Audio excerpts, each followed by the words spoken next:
찬바람이 강하게 불면서 체감온도가 종일 영하권에 머물고 있습니다. 추위는 내일 아침 서울 기온이 영하 6도까지 떨어지며 절정에 달한 뒤에 일요일 낮부터 누그러지겠습니다. 북한 김정은 국무위원장이 군사정찰위성을 보유하는 건 정당 방위권의 당당한 행사라고 밝혔습니다. 궤도에 진입한 북한 정찰위성 만리경 1호는 한반도 상공을 하루 2차례에서 4차례 통과하는 걸로 나타났습니다. 이스라엘과 팔레스타인 무장정파 하마스가 나흘간의 휴전에 들어갔습니다. 휴전 첫날인 오늘 하마스는 이스라엘 여성과 아동 인질 13명을, 이스라엘은 팔레스타인 수감자 30여 명을 풀어줄 것으로 알려졌습니다. 정부와 여당이 청년층의 자산 형성과 내 집 마련을 지원하기 위해 연 최대 4.5%의 금리를 주는 청년 청약통장을 신설하기로 했습니다. 이 통장으로 청약에 당첨되면 2%대 저금리로 최장 40년간 대출받을 수 있습니다. 과외 앱으로 만난 여성을 살해하고 시신을 유기한 정유정에게 무기징역형이 선고됐습니다. 재판부는 정유정이 잔혹한 범행을 치밀하게 준비한 만큼 엄중히 처벌해야 하지만 생명을 박탈할 사정이 분명하다고 보긴 어렵다고 판단했습니다.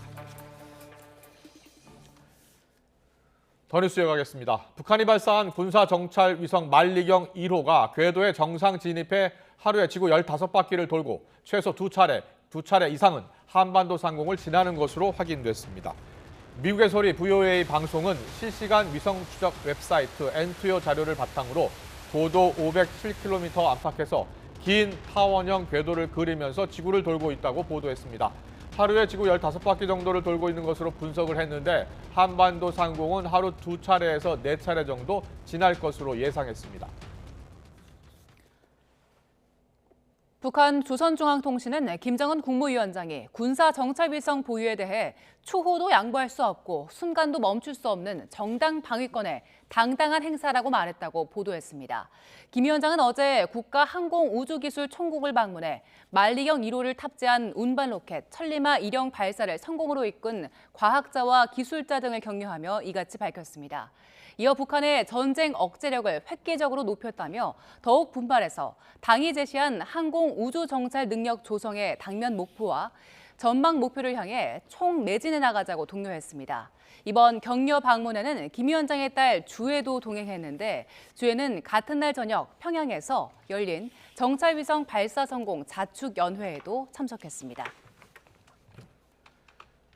우리 정부는 군사정찰위성 보유가 당당한 정당 방위권 행사라는 김정은 위원장의 주장을 놓고서 개탄스럽다고 비판했습니다. 이제라도 대화와 협력의 길로 나오라면서 남북 당국 간 대화에는 언제나 열려 있다는 점을 다시 한번 강조했습니다. 직접 들어보겠습니다. 북한이 소위 군사 정찰 위성 발사를 강행하며 정당 방위권 행사라고 주장했는데 유엔 안보리 결의를 명백히 위반하면서 한반도 및 세계 평화를 직접적으로 위협한 행위를 자축한 데 대해 개탄스럽게 생각합니다. 도발과 위협의 잘못된 길에서 벗어나 대화와 협력의 길로 나와야 할 것이며 남북 당국 간 대화에 언제나 열려 있다는 점을 다시 한번 분명히 합니다. 관계기관에서 현재 위성의 궤도 진입 여부와 위성의 정상적인 작동 여부 등을 면밀히 추적 중인 것으로 알고 있습니다. 윤석열 대통령의 지지율이 2주 연속 소폭 내렸다는 여론조사 결과가 나왔습니다.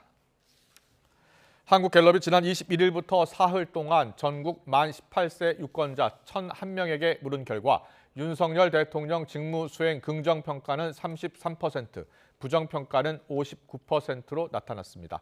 긍정평가는 전주보다 1%포인트 내려간 반면 부정평가는 3%포인트 올랐습니다.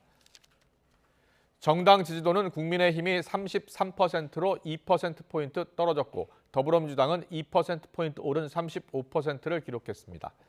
지지하는 정당이 없는 무당층은 전주와 같은 27%로 집계됐습니다. 양대 정당 대표의 역할 수행에 대한 평가에서는 국민의힘 김미현 대표는 유권자의 26%가 잘한다고 평가했고 더불어민주당 이재명 대표는 31%였습니다. 자세한 내용은 중앙선거 여론조사 심의위원회나 갤럽 홈페이지를 참조하면 됩니다. 이런 가운데 더불어민주당의 이동관 방송통신위원장 탄핵 재추진 방침을 둘러싼 여야 신경전은 격화하고 있습니다. 오는 30일과 다음 달 1일 본회의에서 탄핵 소추안을 흔들림 없이 처리하겠다는 민주당과 국가를 위험에 빠뜨리는 망국적 행태를 멈추라는 국민의힘 사이에 입씨름이 계속되고 있습니다. 직접 들어보겠습니다. 이동관 지키기에만 몰두하며 민생도 국정도 포기한 여당의 무책임함에 국민은 혀를 내두르고 있습니다. 흔들림 없이 산적한 민생법안, 이동관 위원장 탄핵안, 헌법재판소장 임명 동의안 등을 처리할 것입니다. 윤석열 대통령과 여당이 이동관 위원장 탄핵을 피할 수 있는 방법이 있다면 그것은 방속 장악 시도를 포기하고 이에 대한 사과와 함께 이동관 위원장을 파면하는 것입니다. 민주당의 탄핵과 포퓰리즘의 조합은 국가를 큰 위험에 빠뜨리는 망국적 행태라고 해도 과언이 아닙니다. 민주당이 탄핵에 쏟는 열정의 반이라도 민생경제와 국가개혁에 쏟았다면 훨씬 많은 경제 현안이 해결되고 국민의 고통도 줄어들었을 것입니다. 방송통신위원회가 유진그룹에 대한 YTN 최대 주주 변경 승인 심사 절차를 진행하고 있는 가운데 전국 언론 노조는 유진그룹은 YTN 최대 주주가 될 자격이 없다고 주장했습니다. 언론 노조는 오늘 기자회견에서 유진그룹은 방통위가 제시한 기준에 적합하지 않다면서 이같이 밝혔습니다. 노조는 2018년 금융감독원 문건을 근거로 유경선 회장 일가가 소유한 기업이 유진그룹 여의도 사옥을 매입하는 과정에서 제기된 80억 원 부당 지원 의혹 등을 거론하면서 방송의 공적 책임 실현 가능성에 의문을 나타냈습니다. 언론노조 YTN 지부는 방통위가 지난 16일 YTN 최다액 출자자 변경 승인 심사 기본 계획을 승인한 데 대해서 오늘 오후 행정법원에 취소 소송을 내고 집행 정지도 함께 신청할 방침입니다.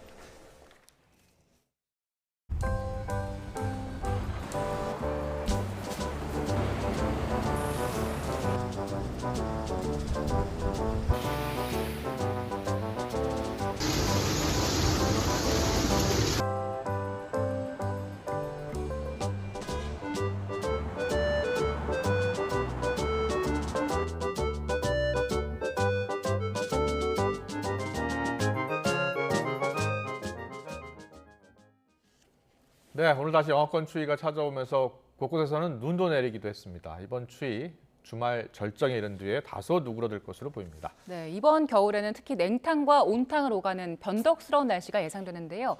정혜윤 기상자난 기자와 함께 주말 날씨 그리고 올겨울 날씨 자세히 전망해 보겠습니다. 어서 오세요. 네, 안녕하세요. 안녕하세요. 네. 오늘 날씨가 상당히 추워서 네. 두꺼운 패딩 꺼내 입고 출근하신 분들 많으셨을 것 같은데 오늘 기온이 얼마나 떨어진 겁니까? 네, 그러니까 이 중부지방을 중심으로 다시 좀 영하권의 초겨울 같은 날씨가 찾아왔습니다. 네. 좀 그래픽을 좀 보시면서 좀 설명을 드리도록 하겠습니다. 네, 지금 보시면 이 파란색으로 나타나고 있는 지역이 지금 영하권 추위가 나타난 곳입니다. 네. 짙은 색이 지금 강원 북부 쪽인데요. 이 지역의 이 설악산 기온이 영하 13.7도로 오늘 아침 들어서 가장 추웠던 지역이고요. 이 지역의 이 체감 온도는 무려 영하 23도였습니다. 네, 그리고 서울 기온도 오늘 영하 3도 정도였고요. 네. 대관령 영하 6.7도, 철원 영하 4.6도. 주로 이 중부지방을 중심으로 영하권 추위가 이어진 곳이 많았습니다. 어제부터 이 한파특보가 중부지방을 중심으로 내려져 있었는데 네. 이 지역의 한파특보는 일단 오늘 아침 기온이 좀 10도 이상 떨어졌기 때문에 예. 해제가 됐고 영남 지역으로 한파특보가 조금 더 확대가 된 상황입니다. 예. 예, 오늘 낮 기온 서울 한 2도 안팎 정도로 좀 오를 것으로 보이지만 예년 기온을 밑돌기 때문에 여전히 쌀쌀하겠고요. 또 찬바람이 지금 강하기 때문에 체감 온도는 계속해서 낮 동안에도 이 종일 영하권에 머물 것으로 보입니다. 네, 네. 말씀하신 대로 찬바람이 더 세서 네. 더 춥게 느껴지는 것 같은데 바람이 얼마나 불고 있나요? 네, 지금 이 강풍특보 같은 경우는 이 해안가 쪽으로 발효되어 있습니다. 서해안 그리고 남해안, 제주도 쪽으로 지금 강풍특보가 내려져 있는데요. 네. 오늘 일부 지역에서 태풍급 돌풍이 좀 예상이 되고 있는데 우려할 지역이 영동 산간 일부 지역 그리고 경북 동해안 지금 이 특보 지역이 예, 예. 나오고 있는데요. 이 지역에 초속 25m 이상의 태풍급 돌풍이 불 것으로 보입니다. 네. 그리고 내륙에서도 지금 뭐 빌딩풍 뭐 이런 게 더해지면서 예, 초속 예. 15m 이상의 강풍이 예상되기 때문에 때문에 주변 시설물 점검과 또 안전사고에 대한 주의가 조금 더 필요할 것 같습니다. 네, 오늘 눈이 온 곳도 있다면서요? 네, 오늘 아침부터 지금 서해안 지역을 중심으로 좀 눈이 오고 있습니다. 보통 이 북서쪽에서 이 찬 공기가 유입이 되면요, 이 서해안 지역과 그리고 이 해안가를 중심으로 이 기온이 높은 이 해상을 찬 공기가 지나면서 이 해기차에 의해서 눈구름이 형성이 되게 됩니다. 레이더 네. 모습 한번 보실까요? 예.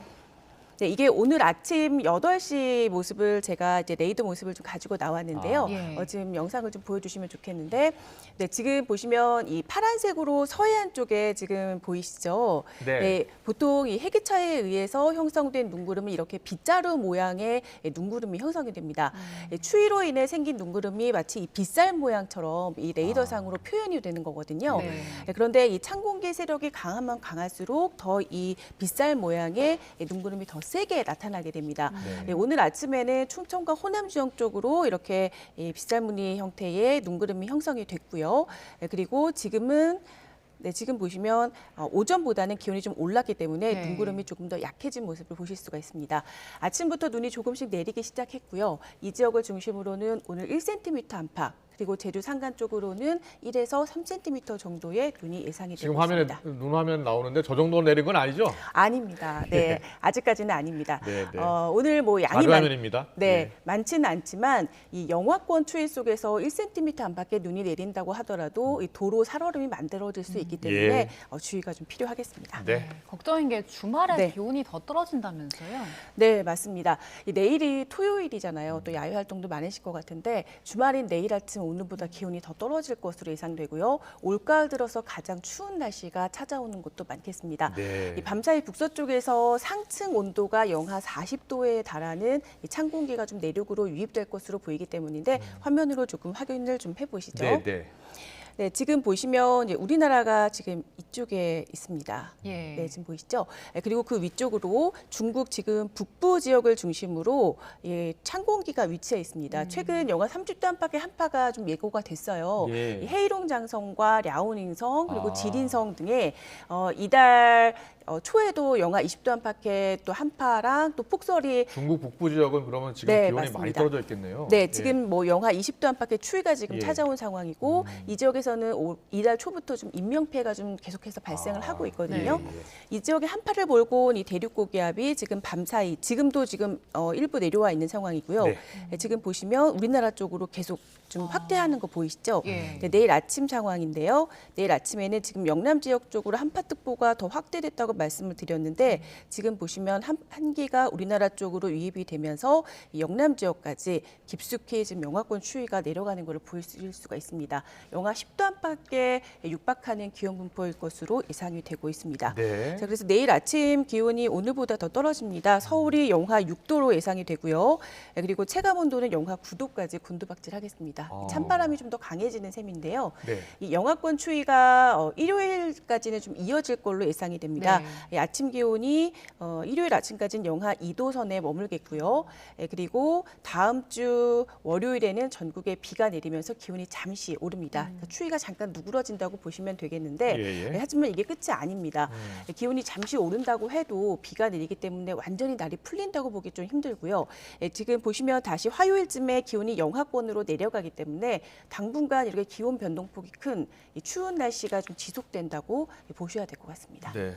자, 벌써 다음 주가 이제 12월 들어오잖아요. 네, 예. 맞습니다. 그러면 12월 날씨도 궁금한데 기상청이 예보 발표했죠? 네, 맞습니다. 예. 기상청에서 겨울 전망을 발표를 했습니다. 일단 지금 뭐 최근 계속해서 좀 추운 날씨가 네. 이어지고 있어서 올겨울 추운 거 아니야 뭐 이게 이렇게 평년보다 기온이 높은 거예요, 낮은 거예요? 서울 기온이요. 지금 기준으로 한다면 평년 기온이 영상 1도 정도입니다. 네, 그런데 내일 아침 기온이 영하 6도이기 때문에 지금 예년보다 추위가 좀 일찍 찾아온 셈이고요. 그런 거군요. 예. 네, 다음 주 기온도 지금 잠깐 오르긴 하지만 영하 3도 선까지 떨어질 걸로 보이기 예. 때문에 이 추운 날씨가 12월 초반, 그러니까 12월 시작까지는 이어질 것으로 예상이 됩니다. 기상청도 이렇게 비슷하게 기온 전망을 한 상황인데 일단 기상청에서 보는 기상학적 겨울은 12월과 1월, 2월입니다. 그러니까 12월부터 겨울이 시작되는 셈인데요. 12월 시작부터 추위가 좀 예고가 돼 있는 상황이고요. 네. 이 추위가 오래 가지는 않습니다. 아, 그런데 올겨울 추위가 좀 심하지 않은 이유는 엘니뇨 때문이죠. 네, 아무래도 현재 엘니뇨 감시 구역의 기온이 이 동태평양의 수온인데 네. 이 평균보다 현재 1.8도가량 높은 상태거든요. 그렇죠. 예. 1.5도 이상이면 강한 엘니뇨라고 부르는데 지금 강한 엘니뇨가 지속을 하고 있고요. 네. 이 상태가 내년 2월 정도까지 이번 겨울까지는 좀 지속할 것으로 현재 예상이 되고 있습니다. 예. 또 엘니뇨의 영향으로 또 이 온난화 현상이 지속이 된다면 우리나라에 지속적으로 지금 그림에서도 보시고 있지만 이 필리핀 쪽에 저기압이 형성이 되고 우리나라 쪽으로 이 상층과 하층에 다 고기압이 형성이 되면서 이 남서쪽에서 따뜻한 공기가 우리나라 쪽으로 유입이 되는 그런 구조가 만들어지면서 기온을 높이는 요소로 작용을 할 것으로 보입니다. 그렇군요. 다만 이 추위를 만드는 요소도 지금 무시하지 못할 것으로 예상이 됐어요. 지금 계속해서 몇 번 북극 한기 말씀을 드렸었잖아요. 그런데 이 북극 해빙 면적 자체가 지금 예년보다 조금 감소한 상황이고 이 북극 해빙이 감소한다고 하면 북극 기온이 올라가고 또 북극의 극제트를 가지고 있는 그 제트 기류가 또 중위도 부분까지 내려오게 되면서 또 강한 한기가 우리나라에 영향을 주게 됩니다. 이렇게 되면은 지금처럼 갑자기 좀 기습 한파가 찾아오듯이 주기적으로 예년 기온을 밑도는 강추위가 찾아올 것으로 예상이 되고 있습니다. 그렇군요. 네. 얼마나 추울까도 관심인데 얼마나 눈이 많이 내릴까 이 부분도 많은 분들이 관심을 갖는 것 같아요. 네, 일단 올해 강수량 자체는 서해안과 동해안 쪽으로는 워낙 눈이 많이 오는 지역이잖아요. 전체적인 강수량은 예년과 비슷하거나 조금 많을 것으로 예상이 됐습니다. 그런데 일단 12월에는 서해안과 남해안 지역에 많은 눈이나 비가 내릴 걸로 보이고 2월 들어서는 동해안 쪽에 원래 눈이 많이 내리는데요. 2월에는 동해안 쪽으로 이 폭설이 예고가 됐습니다. 그런데 올해 좀 특이한 것은 앞서 제가 말씀드렸지만 예년보다 좀 온화한 겨울이 예고가 됐잖아요. 그리고 남서쪽에서 또 따뜻한 공기가 유입이 되면서 이 지형적인 영향을 받게 되는 이 남해안 지역을 중심으로는 눈이 아닌 비가 또 많이 내릴 가능성이 있다고 해요. 겨울비요? 네, 맞습니다. 그래서 올 겨울에는 이 남부의 일부 내륙 그리고 남해안 쪽에 계신 분들은 비에 대한 대비도 좀 해주셔야 될 것 같습니다. 네. 겨울에 날씨가 좀 온화해지면 어김없이 미세먼지가 찾아오더라고요. 네. 미세먼지 전망은 어때요? 일단 어제도 저희가 이제 중국발 황사 그리고 미세먼지 때문에 좀 많이 좀 농도가 치솟았었어요. 그렇습니다. 네, 황사가 뭐 일부 관측소에서 관측이 될 정도는 아니었지만 중국발 미세먼지에 황사가 좀 섞여서 들어오면서 초미세먼지, 미세먼지가 같이 섞여서 농도가 치솟았습니다. 그래서 올가 들어서 처음으로 미세먼지 특보가 내려지기도 했었는데 이런 여파가 또 계속 겹쳐지면서 올 겨울에 또 지난해보다 또 미세먼지가 더 강한 거 아니냐. 이런 우려가 좀 되고 있는 상황인데 지금 앵커분께서 말씀하셨지만 국립환경과학원에서 이번 겨울 지난해보다 미세먼지가 더 심해질 가능성이 있다는 자료를 좀 내놨습니다. 공식 전망은 아니고 시범 예보인데요. 최근 겨울 전망에서 예년보다 지금 온화한 겨울이 이제 예보가 됐잖아요. 이렇게 되면 온화한 서풍이 우리나라 쪽으로 불어들 가능성이 크고 이렇게 되면 중국에서 발생한 그런 스모그가 우리나라 쪽으로 불어들 가능성이 더 커지게 됩니다. 이 때문에 국립환경과학원에서도 이런 전반적인 기상 현상을 전망하고 이 같은 예보를 좀 낸 거 아닐까 싶습니다. 올겨울 날씨 뭐 얼마나 추울까, 눈 그리고 미세먼지까지 짚어봤고요. 이번 주말에 밤하늘에 볼거리가 있다면서요? 네, 맞습니다. 혹시 요즘 밤하늘 올려다 보신 적 있으세요? 네, 저는 봤는데 금성보다 더 빛나는 별이 하나 있는 것 같더라고요. 아, 맞습니다. 사실 그 밤하늘에서 요즘 반짝이는 별들을 보면 저희가 이제 별인 줄 아는데 별이 아니라 사실 밤하늘에서 가장 밝은 건 금성이라고 하더라고요. 그리고 그 다음 두 번째로 밝은 게 목성이라고 합니다. 그런데 최근에 이 달 옆에서 유난히 밝은 별. 유난히 밝은 별이 바로 목성이라고 합니다. 이 달과 목성의 이중주라는 말도 하는데 지난 주말에 제가 아는 별 박사님께 또 많은 전화가 왔다고 해요. 지금 화면에 뭐예요? 저게 목성이에요? 이게 달 옆으로 지금 가장 밝은 지금 별이 보이는데 이게 목성입니다. 최근에 지난주부터도 이제 관측이 되고 있다고 하더라고요. 이 밤하늘에 지금 이 목성이 지금 일반 별보다는 20배 이상 밝고요. 밝은 거예요? 네, 맞습니다. 그리고 최근 이 목성이 이 태양과 바로 반대쪽에 위치하고 있어서 그래서 더 밝게 보인다고 합니다. 육안으로 볼 수가 있더라고요. 네, 맞습니다. 육안으로 관측이 가능하고요. 현재 지구와 목성의 거리가 약 6억 킬로미터 정도에서 지난 봄보다 절반가량 더 가깝고요. 내년보다는 지금이 더 네, 그렇습니까? 가깝기 때문에 더 밝을 걸로 보입니다. 네. 가장 가까운 시간이 토요일 저녁 6시쯤이라고 하더라고요. 아. 내일 내일 저녁 저녁. 6시. 네. 그러나요? 그러니까 예. 지난 주말보다도 더 가까이 예. 이 달과 목성을 함께 보실 수가 있으니까요. 저녁 밤에 하늘 꼭 한번 올려다 보시기 바랍니다. 네, 알겠습니다. 목성을 볼 수 있는 기회입니다.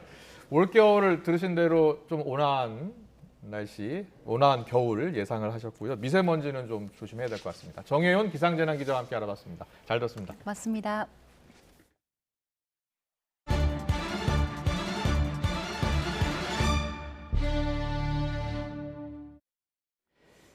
정부가 무주택 청년들의 주거 안정을 돕기 위해 연 2%대 저금리로 40년간 주택담보대출을 제공하는 청년 주택드림 통장을 신설합니다.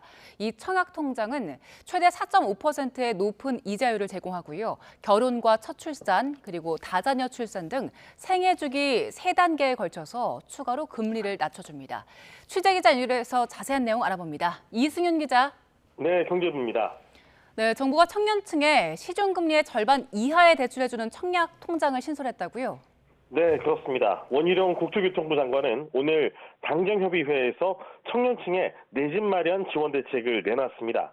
2%대의 장기 저리 금리로 내 집 마련의 금융 기회를 제공하는 청년 전용 청약 통장을 신설했습니다. 현재 시중은행의 주택담보대출 금리는 연 5에서 6%대입니다. 청년 우대형 저축인 청년 주택드림 청약 통장에 1년 동안 가입하면 최저 연 2.2%로 최장 40년 동안 분양가의 80%까지 대출받을 수 있습니다.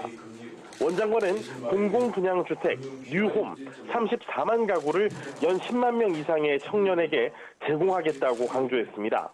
또 뉴홈은 주변 시세의 70% 전후로 제공돼 전 정부 때보다 3배 이상 물량이 확대된다고 설명했습니다. 원 장관의 얘기를 직접 들어보시겠습니다. 과거 시기에 불리했던 청약제도의 청년 특별 공급과 추첨제의 확대 도입을 통해 보다 넓어진 청약 기회를 통해서 당첨이 되게 되면 이에 대해 초장기, 초저금리의 금융 기회를 제공받음으로써 네, 이번에 발표된 청년 우대 청약 통장 생애 3차례에 걸쳐서 추가 금리 인하를 해준다고요? 네, 그렇습니다. 결혼을 하면 0.1%포인트, 첫 출산 때 0.5%포인트, 추가 출산 때 한 명당 0.2%포인트씩 금리가 내려가는데 대출 금리 하한선은 1.5%입니다. 청년들이 내 집 마련 자산을 형성할 수 있게 4.5%의 이자율을 제공하고 납입 한도도 100만 원으로 늘렸습니다. 이 청년 주택드림 청약 통장은 만 19세에서 34세가 대상인데 현행 청년 우대형 청약 통장보다 요건이 완화됐습니다. 지금까지는 소득 3,600만 원 이하의 무주택 세대주만 가능했는데 소득 5천만 원 이하의 무주택자면 가입할 수 있게 된 겁니다. 국토부는 청년층에 대한 혜택이 과하다는 지적에는 이들에게 연끌 대신 주거 사다리가 필요하다고 강조했습니다. 청년 주거 불안은 자산 격차 그리고 출산, 결혼 기피로 이어져서 국가적인 명운이 걸린 문제라면서 이번 대책에 인구 감소에 대한 해법도 담았다고 설명했습니다. 지금까지 경제부에서 YTN 이승윤입니다. 서울의 알짜배기 재건축 사업권을 두고 대형 건설사끼리 치열한 수주전을 벌인 건 이제 옛말이 됐습니다. 최근 대내외적인 경제 환경이 어려워지면서 건설사들이 사업성을 따져 선별적으로 사업 수주에 나서고 있는 모습입니다. 윤혜리 기자의 보도입니다. 여의도 재건축 1호 사업지로 주목받는 공작 아파트. 여의도공원과 한강을 사이에 두고 지상 49층짜리 아파트가 들어설 예정으로 올해 하반기 서울 정비 사업의 대여로 꼽혔습니다. 치열한 수주전이 예상됐지만 정작 뚜껑을 열어보니 입찰에 참여한 건 대우건설 한 곳뿐이었습니다. 건설 경기에 찬바람이 불면서 사업성이 높아 알짜배기로 여겨지던 서울의 정비 사업마저 입찰 경쟁이 시들해진 겁니다. 준 강남으로 불리는 과천주공 10단지 재건축 사업에는 삼성물산 한 곳만 참여했고 노량진 뉴타운 최대 규모인 1구역 정비 사업에는 아무도 입찰하지 않아 시공사 선정이 무산됐습니다. 고금리에 자금이 말라붙은 건설사들이 선별적으로 사업 수주에 나서고 있는 탓입니다. 하루가 다르게 치솟는 공사비도 업체들이 몸을 사리는 이유입니다. 지난 9월 건설 공사비 지수는 153.67로 지난해 같은 달보다는 3.5%, 3년 전과 비교하면 28% 껑충 뛰었습니다. 이러다 보니 건설사들의 수주액은 줄고 있습니다. 올해 하반기 민간 주거부문 건설 수주액은 35조 원으로 지난해보다 20% 감소했습니다. 재건축 사업이라든지 재개발 사업의 수주 환경이 작년보다는 좀 안 좋은 걸로 그렇게 좀 분석이 되고 있습니다. 무엇보다는 고금리 상황이 앞으로 좀 지속될 것으로 예상이 되다 보니까는 PF 대출 상황이 좀 안 좋을 것으로 예상이 됩니다. 부동산 프로젝트 파이낸싱 부실에 따른 자금난이 본격화할 것으로 예상되는 내년에도 건설사들의 선별 수주 기조는 계속될 것으로 보입니다. YTN 윤혜리입니다.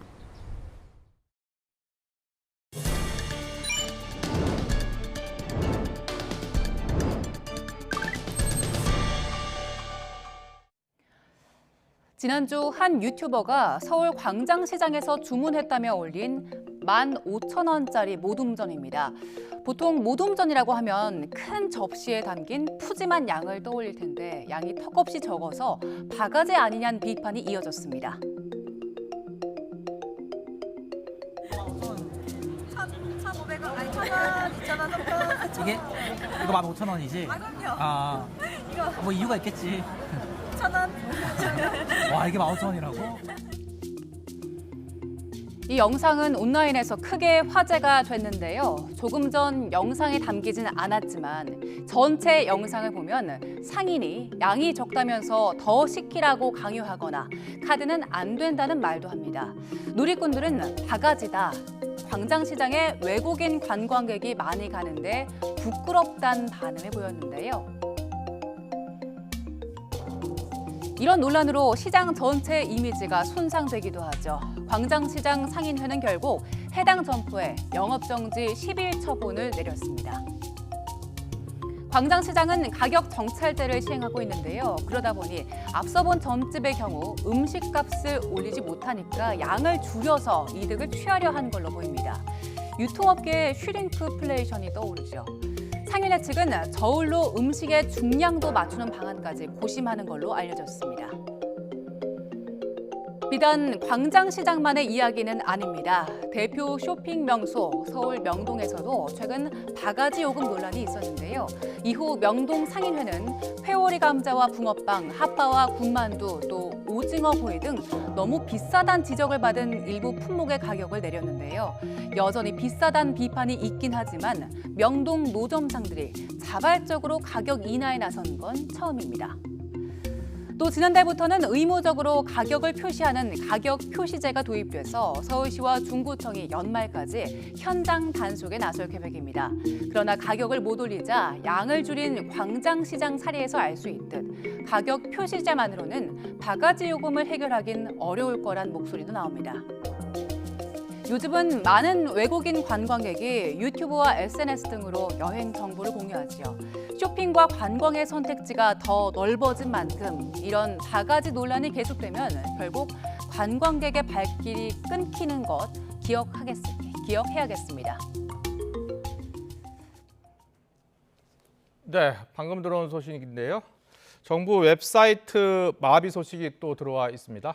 정부 모바일 신분증 웹사이트 앱 장애 상황이라는 뉴스 속보가 들어와 있습니다. 행안부는 앱이 2시부터 3시까지 오류를 보였고 지금은 복구됐다라고 발표를 했는데요.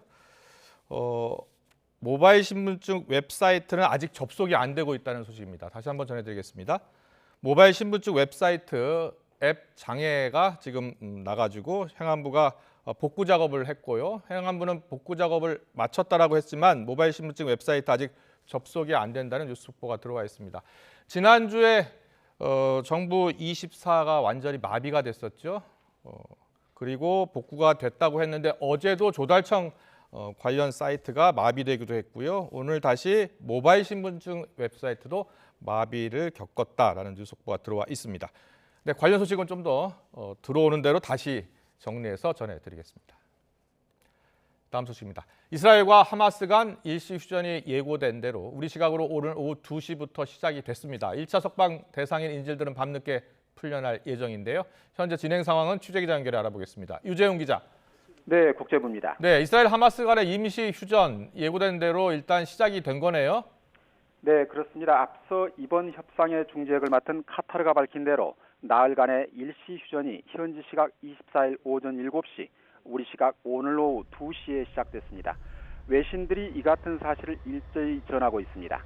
이에 따라 합의대로 지금부터 나흘간의 휴전 기간에는 가자지구 북부는 물론 남부에서도 전투가 전면 중단됩니다. 또 가자지구에 인도적 구호물자가 들어가게 될 것으로 보입니다.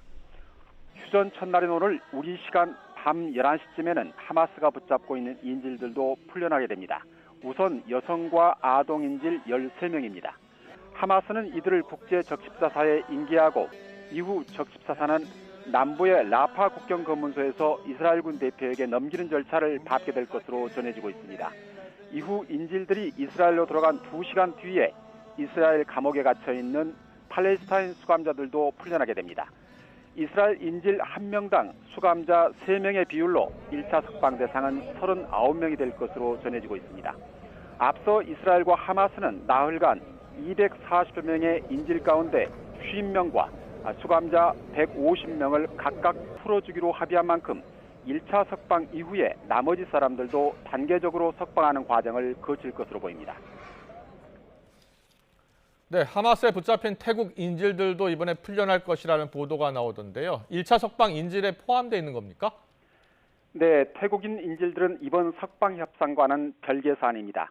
외신 보도에 따르면 하마스가 지난 7일 이스라엘을 습격해서 240여 명의 인질을 붙잡아갈 때 태국인 26명도 포함되어 있었습니다.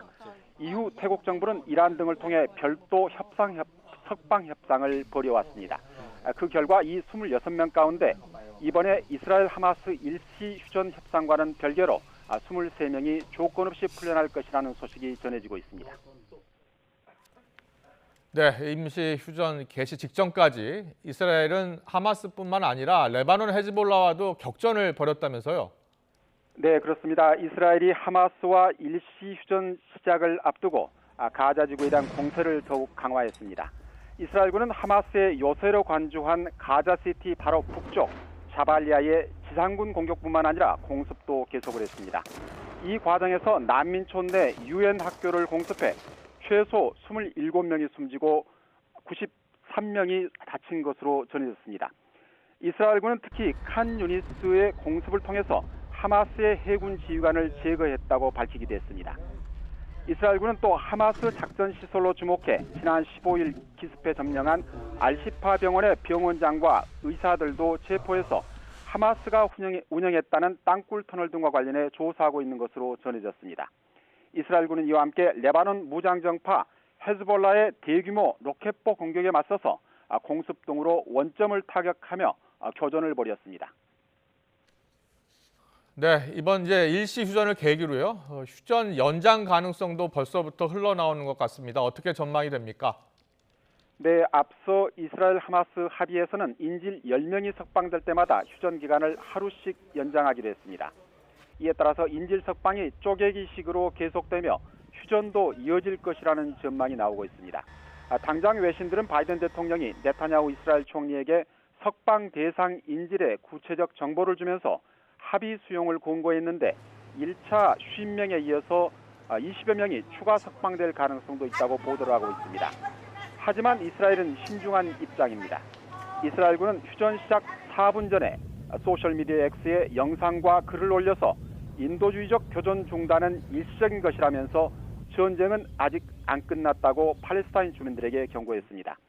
특히 휴전이 시작되고 약 15분이 지난 시점에 이스라엘 남부 가자지구 접경지에 공습경보 사이렌을 울리는 등 긴장감이 여전한 상태입니다. 이에 앞서 다니엘 하가리 이스라엘군 대변인은 하마스가 공포와 허위 정보를 이용해서 심리적 테러를 자행할 것이라고 경고하면서 휴전 중에도 가자지구에서 철수하지 않고 휴전선을 지킬 것이라고 밝혔습니다. 또 이스라엘 국방부 장관도 짧은 휴전이 끝나면 적어도 2달 동안은 치열한 전투를 하게 될 것이라며 여기에서 중단하지 않을 것임을 분명히 했습니다. 지금까지 국제부에서 전해드렸습니다.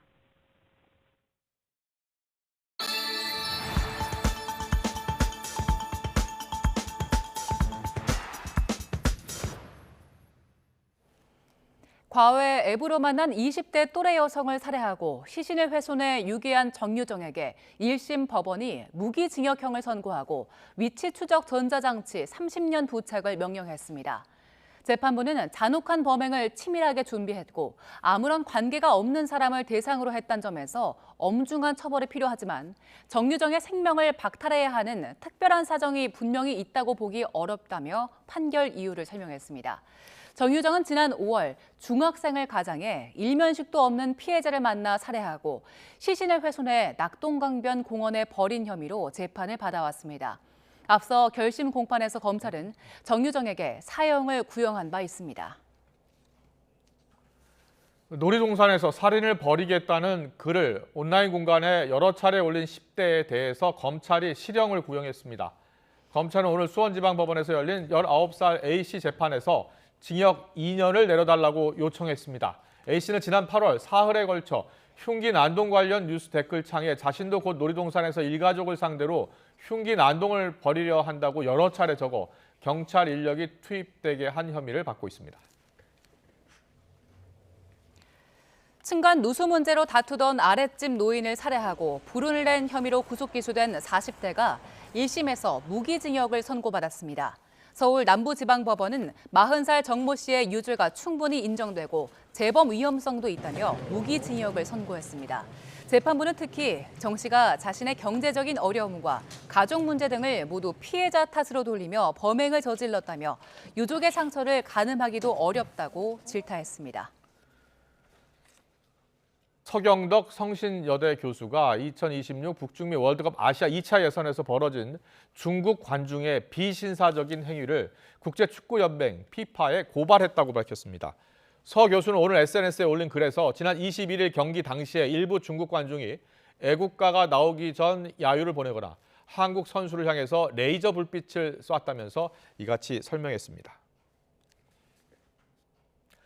프로축구 K리그 우승컵은 울산이 가져갔지만 강등권 싸움이 치열합니다. 2라운드를 남겨두고 있는 현재 세 팀이 다이렉트 강등을 피하기 위해서 사력을 다하고 있는데 세 팀은 2번의 맞대결까지 치릅니다. 김동민 기자의 보도입니다. 수원FC와 강원, 수원삼성의 승점은 단 3점 차. 세 팀 중 꼴찌를 하는 팀은 2부 리그로 곧바로 강등됩니다. 승점이 같을 경우 골 득실이 아니라 다득점 우선이기 때문에 현재로서는 수원FC가 가장 유리합니다. 37라운드 강등권 빅매치는 강원과 수원FC의 맞대결입니다. 강원은 지난 라운드에서 김대원의 결승골로 대전을 1대0으로 이기고 6경기 만에 승리했습니다. 반면 수원FC는 수원삼성에게 3대2로 패하며 다이렉트 강등권에서 벗어나지 못했습니다. 수원FC는 올 시즌 강원을 상대로 2승 1무로 강했지만 이번 경기는 강원의 홈에서 열립니다. 36라운드에서 수원FC를 상대로 기적같은 3대2 역전승을 거두며 다이렉트 강등 탈출의 희망을 살린 수원삼성. 이번엔 라이벌 서울과 슈퍼매치를 치릅니다. 올 시즌 3번의 슈퍼매치에서는 모두 졌지만 수원 더비 승리로 분위기가 좋고 강등 탈출의 동기부여도 강력합니다. 이제 앞으로 단 2경기 남았는데요. 오늘처럼 선수들이 한마음 한뜻으로 또 팬들도 한마음 한뜻으로 경기에 임한다면 저희 남은 2경기 모두 무조건 승리로 보답할 수 있도록 하겠습니다. 37라운드에서 다이렉트 강등팀이 결정되지 않을 경우 최종 라운드 수원삼성과 강원의 맞대결이 단두대 매치가 됩니다. K리그 1 12위 팀은 바로 2부 리그로 강등되고 12위와 11위 팀은 K리그 2 팀들과의 플레이오프를 통해 잔류와 강등을 결정합니다. YTN 김동민입니다.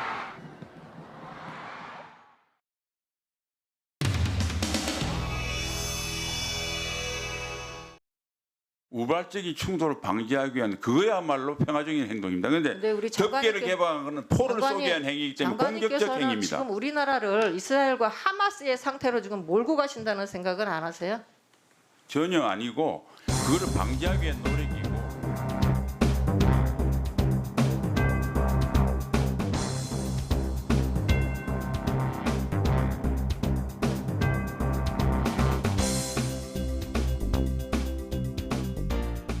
북한이 국방성 명의로 이제 9.19 군사합의의 전면적인 파기를 하겠다라고 하면서 북한이 국방성 성명을 통해서 사실관계를 호도하고 적반 하장의 행태를 보이는 것에 대해서 거듭 엄중히 경고합니다. 억제는 힘에 의해 달성되는 것으로 우리 군은 만반의 대비 태세를 갖추고 있습니다. 양성할 수 있도록 국방 첨단 과학기술 사관학교를 설치하여 국정감사 때입니다. 장관께서 국회의원으로 계실 때 북한이 그냥 즉흥적으로 우발적으로 도발하고 있다고 생각하냐. 그러니까 이 장관께서 그렇지 않다. 의도적이라고 본다. 그 시나리오 목표가 뭐겠냐. 그게 바로 저들이 노리는 9.19 군사 합의를 우리 남측에서 먼저 파기해달라고 하는 걸 그걸 의도하는 것 아니겠냐. 이걸 좀 효력정지시키고 결국 북한이 파기하고 전면적인 파기 상태가 되면은 직접적 군사적 대결 또는 긴장이 더 고조되는 거 아니겠습니까? 전 장관이 오히려 너무 호전적이신 것 같아요. 그러면서 북한의 위협에 대해서 최소한 좀 북한이 어떤 짓을 하겠다고 보겠다고 하는 것을 호전적이라고 한다면 북한의 행동은 도대체 어떻게 표현해야 될지 저는. 그러면 이거를 효력 정지할 때 모든 것은 실익이 있어요. 이득 점도 있고 잃을 것도 있고. 저는 잃을 거는 따질 필요도 없다고 생각합니다. 국민의 생명과 잃을 재산을 거는 있어요, 없어요?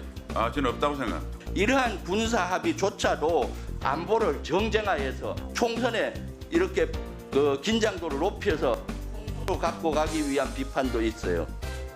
네, 서산태안 출신 성일정 의원입니다. 대한민국 정부가 북한과 맺은 조약이나 선언 같은 경우를 대한민국 정부가 먼저 깬 적이 있습니까? 먼저 깬 적은 없고 북한은 늘 지키지 않았습니다. 9.19 군사 합의를 깬 것은 창린도에 포사격을 하면서부터 북한이 이것도 깬 겁니다.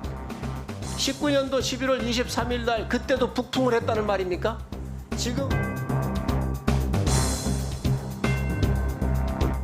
강력한 국방태세로 억제를 하는 그것이 바로 인류 역사상 한 번도 예외 없이 검증된 평화의 법칙이었다. 그 법칙에 저는 충실하고자 합니다. 이상입니다. 다음은 배진교 의원님 질의해 주시기 바랍니다. 9.19 합의가 파기되어도 잃을 것 없다. 잃을 것이 없다? 그 말이 되는 소리냐고. 파주가 바로 접경이에요. 파주에 무슨 시설들이 있어요? 기업체들은 꽤 들어와 있습니다. 우리도 잃고 북한도 잃고 다 잃어요. 평화를 지키기 위해서 있는 거예요. 전쟁을 하기 위해서 있는 것 아니에요. 지금 장관이 갖고 있는 기본적인 생각은 전쟁해야 한다는 것 같아요.